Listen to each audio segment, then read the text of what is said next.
Dans la première épître aux Corinthiens, au chapitre 1 et au verset 1, il est dit Paul, appelé à être apôtre de Jésus-Christ par la volonté de Dieu, et le frère Sosthène, à l'église de Dieu qui est à Corinthe, à ceux qui ont été sanctifiés en Jésus-Christ, appelés à être saints, et à tous ceux qui invoquent en quelque lieu que ce soit le nom de notre Seigneur Jésus-Christ, leur Seigneur et le nôtre. Que la grâce et la paix vous soient données de la part de Dieu notre Père et du Seigneur Jésus-Christ.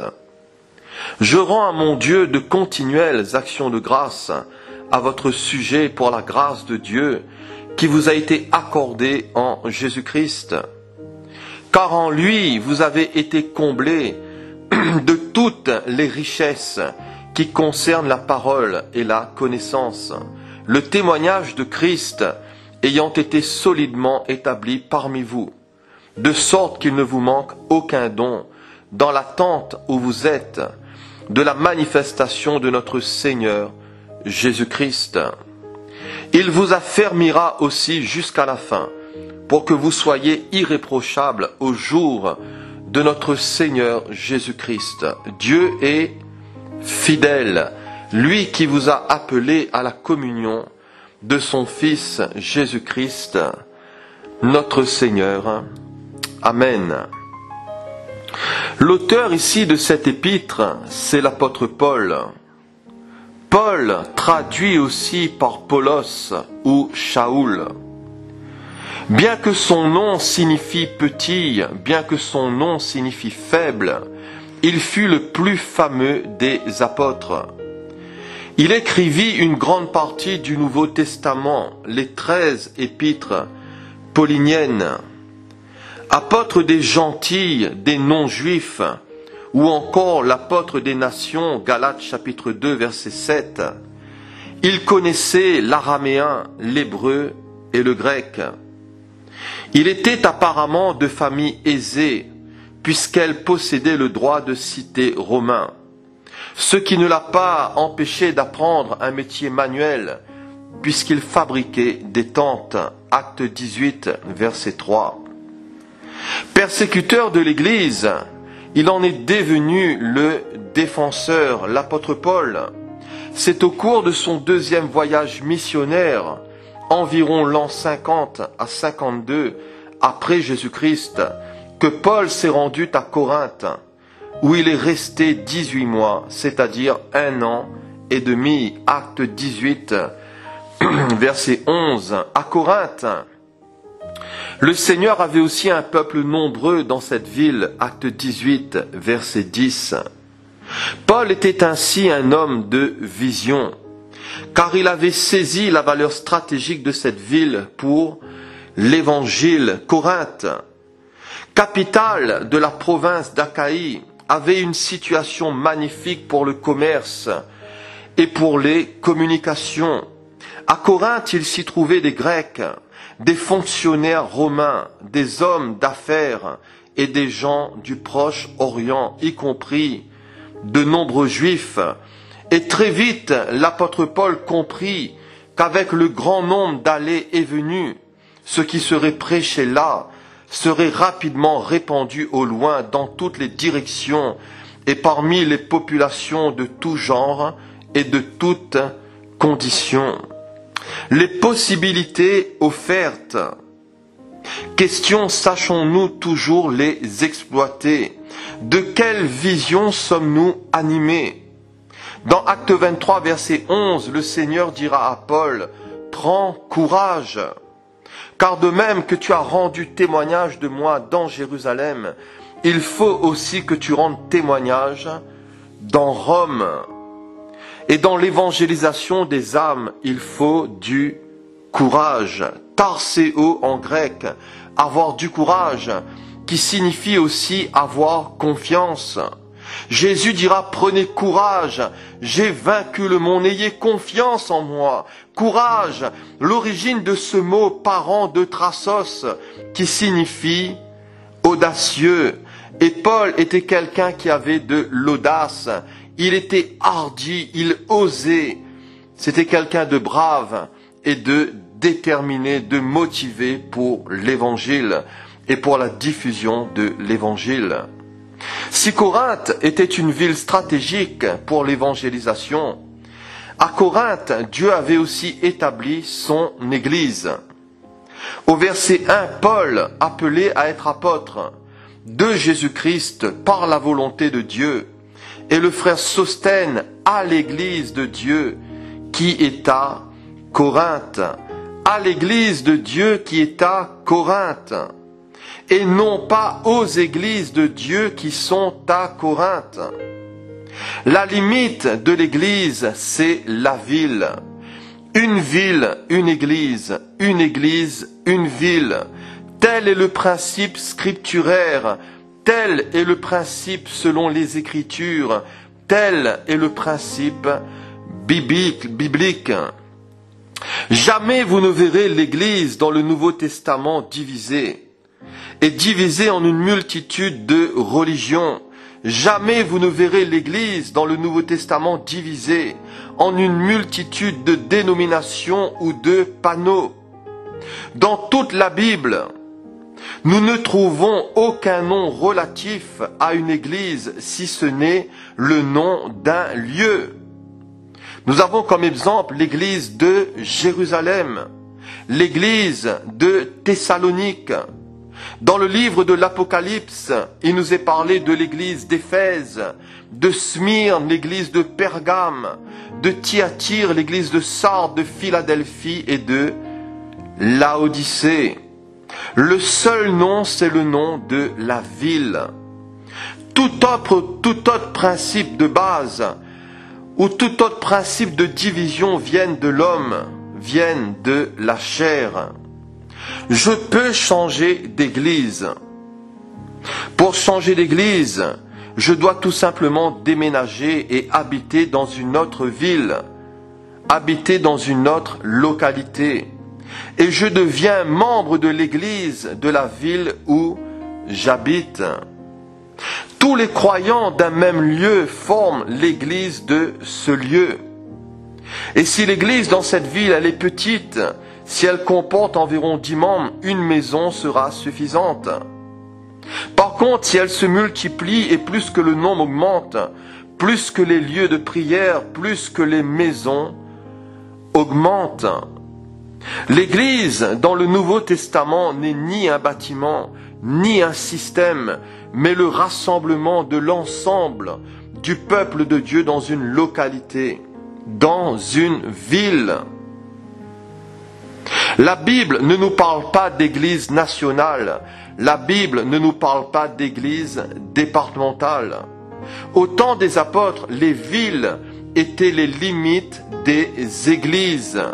Dans Actes 14, verset 23, des anciens étaient désignés dans chaque église, dans chaque ville. Tite, chapitre 1, verset 5. Ainsi, tous les chrétiens qui vivent dans le même lieu que moi appartiennent à la même église que moi. Si l'église est locale, l'église est composée aussi de saints par vocation. Paul lui-même a été appelé à être apôtre de Jésus-Christ par la volonté de Dieu et non par la volonté des hommes ou d'un homme. Et s'il se décrit comme apôtre, ce n'est ni par orgueil ou par autoglorification. Et si quelqu'un devait reconnaître sa position et son appel particulier, c'était bel et bien les Corinthiens, qui sont eux-mêmes le sceau de son apostolat dans le Seigneur. 1 Corinthiens chapitre 9, verset 2. Paul a été l'instrument de Dieu pour les conduire au salut. Les saints par vocation, à l'église de Dieu qui est à Corinthe, à ceux qui ont été sanctifiés en Jésus-Christ, appelés à être saints, et à tous ceux qui invoquent en quelque lieu que ce soit le nom de notre Seigneur Jésus-Christ, leur Seigneur et le nôtre. Qui sont les sanctifiés? Ce sont ceux qui invoquent le nom de notre Seigneur Jésus-Christ, qui l'invoquent pas seulement de leurs lèvres, mais de leur cœur, qu'ils invoquent avec foi. Et par la foi, notre vie est sanctifiée. Car nous croyons en celui qui justifie l'impie. Par la foi, nous sommes aussi unis à lui et mis à part pour lui. Et dans son exhortation à fuir la débauche, Paul leur dira au chapitre 6 et au verset 9, « Ne savez-vous pas que les injustes n'hériteront point le royaume de Dieu ? Ne vous y trompez pas, ni les débauchés, ni les idolâtres, ni les adultères, ni les efféminés, ni les infâmes, ni les voleurs, ni les cupides, ni les ivrognes, ni les outrageux, ni les ravisseurs n'hériteront le royaume de Dieu.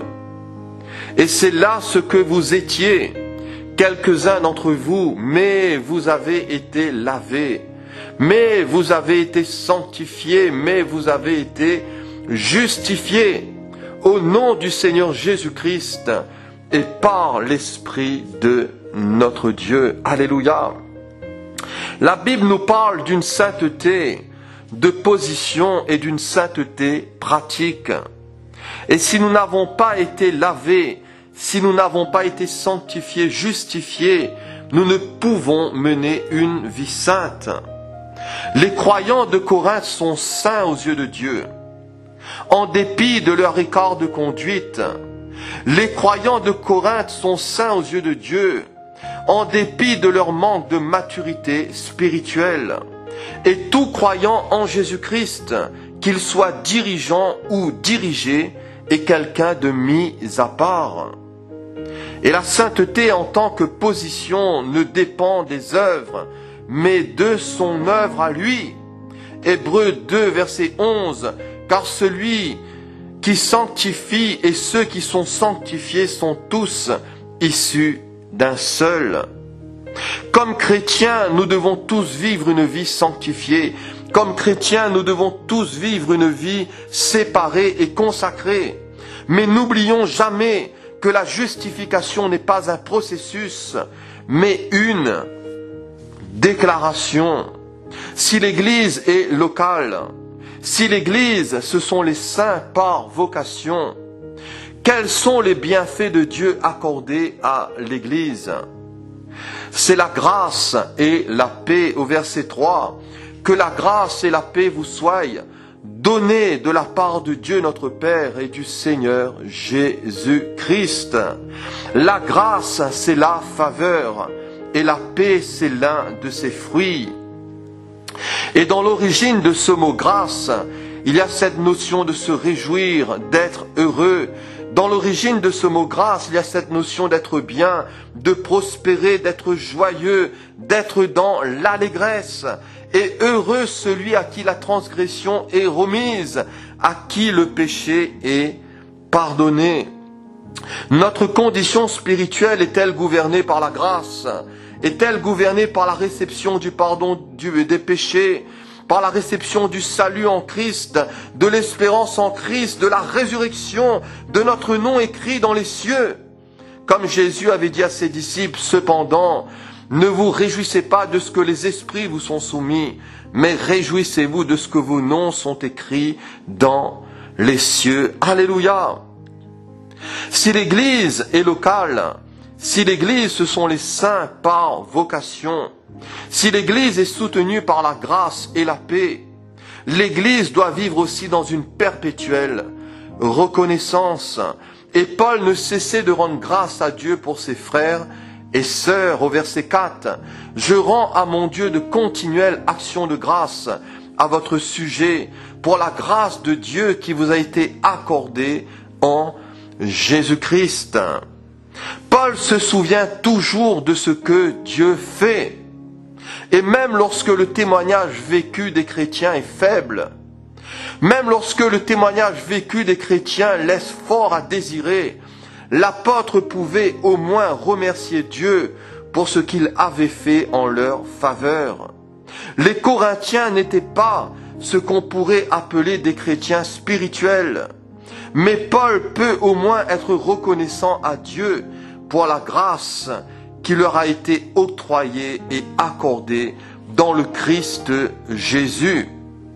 Sachons-nous toujours remercier Dieu pour nos frères, sachons-nous toujours remercier Dieu pour nos sœurs, même s'ils ont une vie spirituelle ayant peu de force ou quelque peu terre à terre. Paul était reconnaissant, il était gratitude.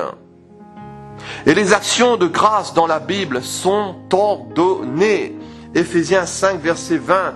Rendez continuellement grâce à Dieu le Père pour toutes choses au nom de notre Seigneur Jésus-Christ. Aux Thessaloniciens, Paul les exhorte à rendre grâce à Dieu en toutes choses, car c'est à votre égard la volonté de Dieu.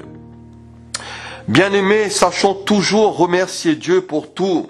Sachons toujours remercier Dieu pour les dons qu'il nous a faits, pour son œuvre glorieuse dans l'Église, dans nos frères et aussi dans nos sœurs. L'Église aussi est riche.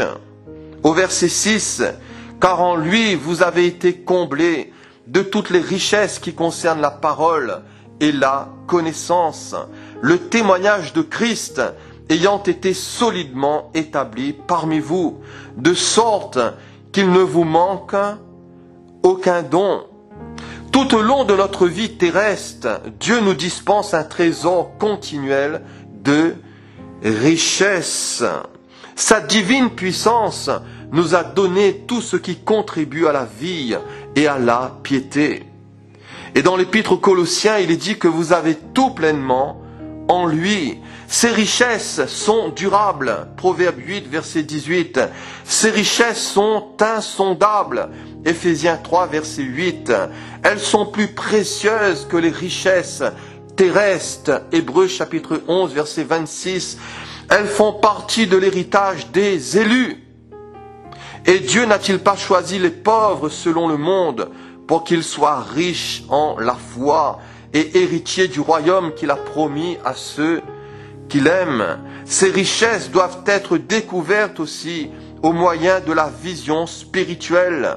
Et aux Éphésiens, Paul demandait à Dieu d'illuminer leurs yeux et les yeux de leur cœur afin que vous sachiez, dira-t-il, quelle est l'espérance qui s'attache à son appel et quelle est la glorieuse richesse de la gloire de son héritage qu'il réserve aux saints.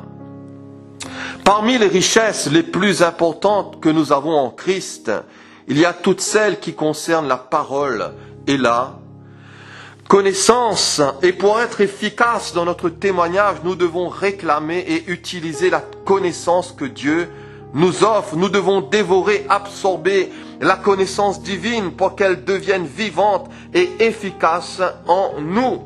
Colossiens chapitre 1 nous dit: nous demandons que vous soyez remplis de la connaissance de sa volonté en toute sagesse et intelligence spirituelle, portant des fruits en toutes sortes de bonnes œuvres et croissant par la connaissance de Dieu. À cause de l'indifférence ou de l'ignorance, il nous faut des fois des années pour découvrir les capacités, les dons que Dieu nous a donnés et pour apprendre à les utiliser. Mais le désir du Seigneur, c'est de nous les révéler.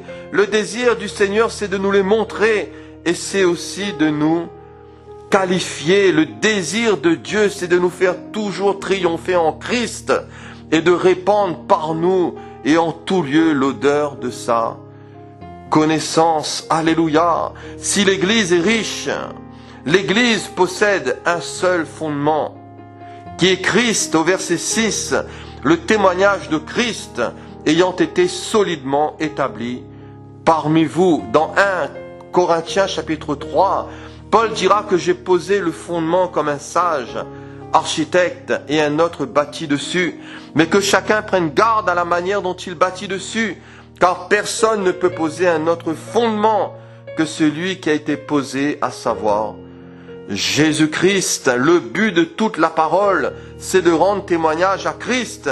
Et lorsque nous témoignons aux autres de Christ, ils en sont enrichis. Acte 1, 8. Mais vous recevrez une puissance, le Saint-Esprit, survenant sur vous, et vous serez mes témoins. Acte 4, 33. Les apôtres rendaient avec beaucoup de force témoignage de la résurrection du Seigneur Jésus. À Timothée, Paul lui dira, n'aie point honte du témoignage à rendre à notre Seigneur Jésus-Christ, ni de moi son prisonnier, mais souffre avec moi pour l'Évangile par la puissance de Dieu. La personne et l'œuvre de Christ est quelque chose de sûr et Dieu veut l'établir solidement parmi nous et aussi en nous. Et au verset 8, il est dit qu'il vous affermira aussi jusqu'à la fin pour que vous soyez irréprochables au jour de notre Seigneur Jésus-Christ. Dieu est fidèle, lui qui vous a appelé à la communion de son Fils Jésus-Christ, notre Seigneur. Alléluia. L'optimisme de Paul à l'égard des Corinthiens s'appuie sur la fidélité de Dieu.